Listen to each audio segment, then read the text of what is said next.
Assalamualaikum warahmatullahi wabarakatuh. Nama saya Diana Ratnasari. Saya dari Prodi Pendidikan Ekonomi angkatan 2016A. Di sini saya akan menjelaskan sedikit materi tentang sistem keuangan dan lembaga keuangan di Indonesia.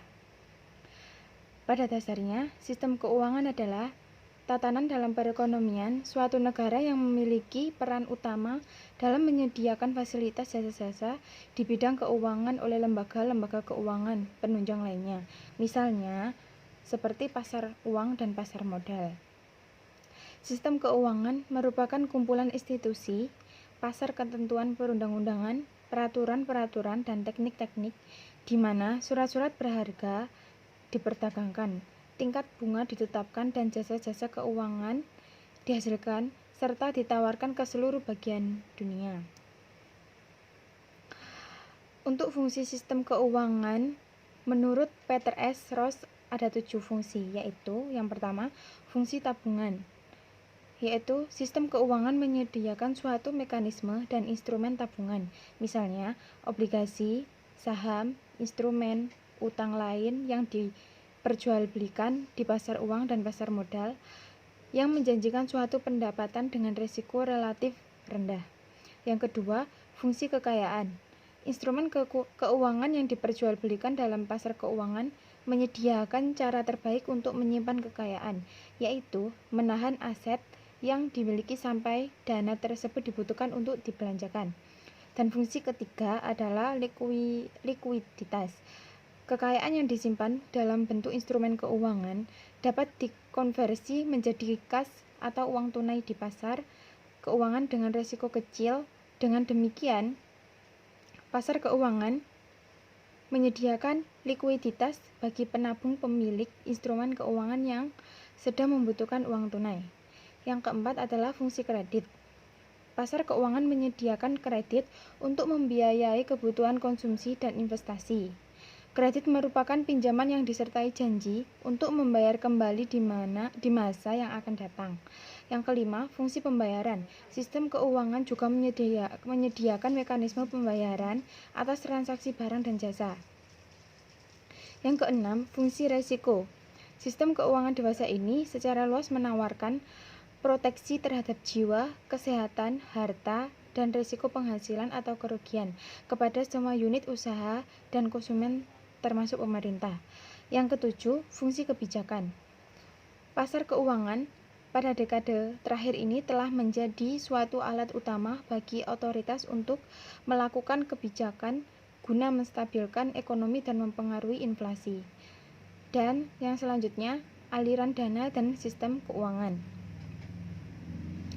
Pemilik dana adalah mereka yang memiliki dana berlebih tetapi tidak memiliki kesempatan investasi yang menguntungkan. Sedangkan peminjam dana adalah mereka yang memerlukan dana untuk merealisasikan proyek investasinya dan untuk konsumsi. Karena menganggap utilitas jika mengonsumsi sekarang lebih tinggal daripada menunda sampai memiliki cukup uang. Pemilik dana meliputi individu, rumah tangga, sektor bisnis, pemerintah, dan orang asing yang ingin menginvestasikan dananya di negara lain. Yang selanjutnya adalah aliran dana. Dalam sistem keuangan dapat terjadi secara langsung di pasar keuangan dan tidak langsung melalui lembaga perantara keuangan atau BLKL.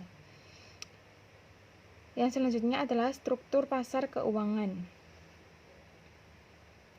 Pasar keuangan dapat dibedakan berdasarkan karakteristiknya, yaitu berdasarkan waktu jatuh tempo instrumennya, prioritas pengambilannya, urutan transaksinya, dan organisasi pasarnya. Keberagaman tersebut muncul untuk memenuhi permintaan konsumen atau investor yang bervariasi. Yang pertama adalah pasar uang dan pasar modal. Berdasarkan waktu jatuh tempo, pasar keuangan dibedakan menjadi pasar uang dan pasar modal. Pasar uang adalah pasar keuangan yang mentransaksikan sekuritas atau instrumen yang memiliki waktu jatuh tempo kurang dari 1 tahun. Sedangkan pasar modal memiliki waktu jatuh tempo lebih dari 1 tahun. Yang kedua adalah pasar obligasi. Perusahaan yang memerlukan dana bisa meminjam dana secara langsung dengan menerbitkan surat utang atau debit dan atau saham.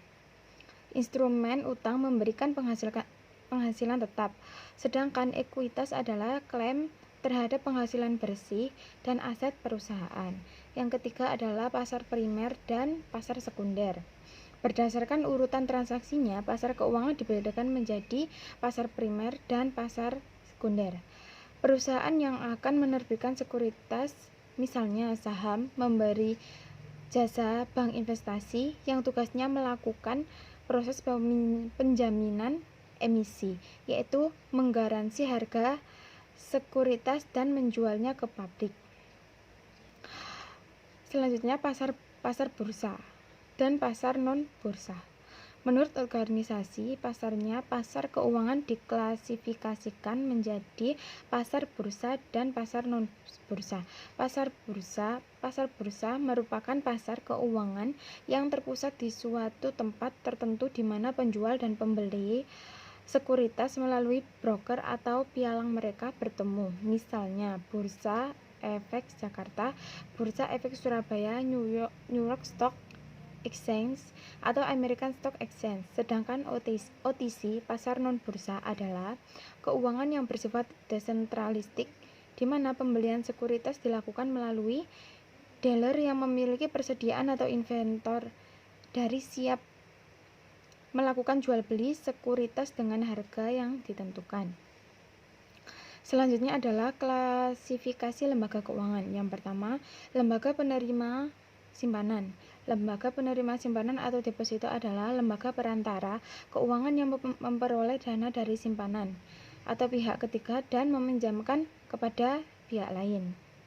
Yang kedua adalah contractual saving institution, yaitu memperoleh dana berdasarkan kontrak yang bersifat periodik. Karena bersifat kontrak, sumber dananya relatif dapat diprediksi. Seperti halnya penggunaan dananya relatif dapat diprediksi, sehingga likuiditas aset menjadi tidak terlalu penting seperti pada lembaga penerima deposito. Yang ketiga, perantara investasi. Lembaga keuangan yang memperoleh dana dari menjual suatu berharga klasifikasikan sebagai perantara investasi.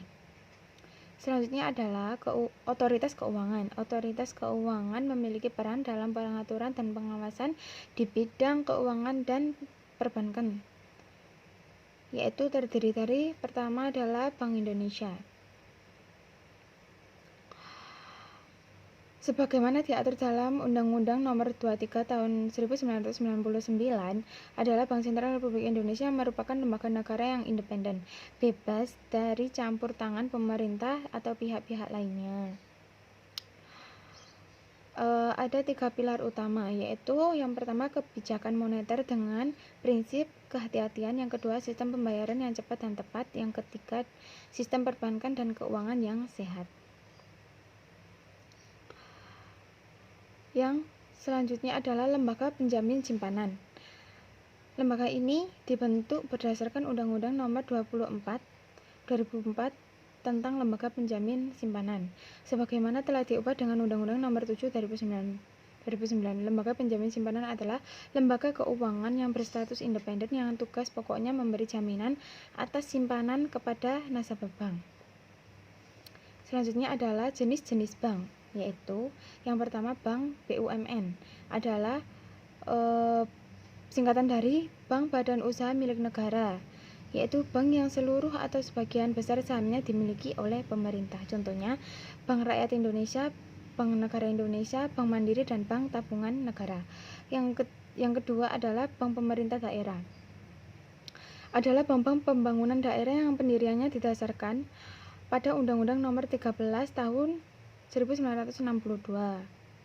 Yang ketiga adalah, dan contoh bank pemerintah adalah Bank BPD, DIY, Bank DKI, Bank Aceh, Bank BPD Jambi, dan sebagainya. Selanjutnya adalah bank swasta nasional.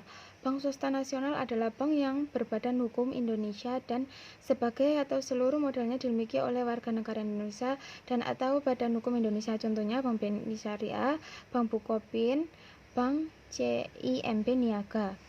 Yang keempat adalah bank asing.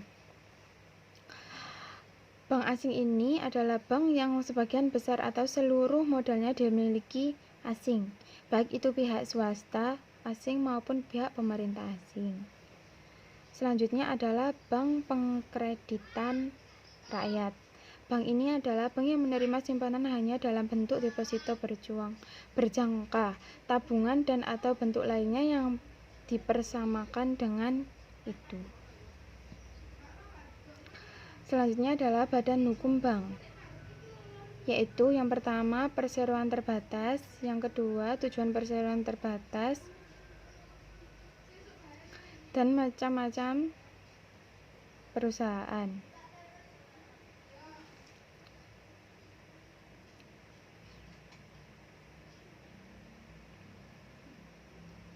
Selanjutnya adalah jenis-jenis lembaga keuangan yang bukan bank. Yang pertama adalah lembaga pembiayaan pembangunan dan lembaga perantara penerbitan serta perdagangan surat berharga.